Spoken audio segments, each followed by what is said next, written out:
Hot water extraction is needed to remove deeply embedded soil.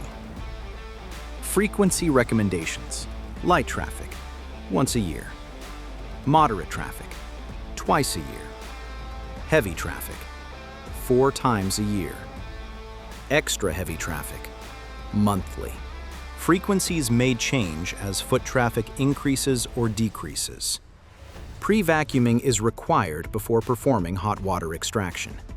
Removing dry soil improves deep cleaning effectiveness. Use a pump-up sprayer to apply CRI-approved pre-spray cleaning agent directly onto carpet. Apply pre-spray evenly across the carpet surface. Immediately agitate the carpet fibers using a counter-rotating brush machine to help loosen embedded soil. Allow approximately 10 minutes of dwell time. Extract using hot water. A low pH rinse cleaning agent can be added to the hot water if needed. Allow to dry. Use air movers and ensure HVAC is running to reduce dry time and prevent wicking. The use of a bonnet machine is not recommended on carpet.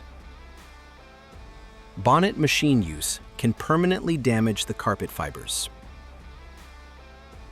In busy commercial environments, completing the hot water extraction process regularly will remove the deeply embedded soil and extend the life of your carpet. Have questions? Contact Patcraft. Always refer to maintenance guidelines for your product.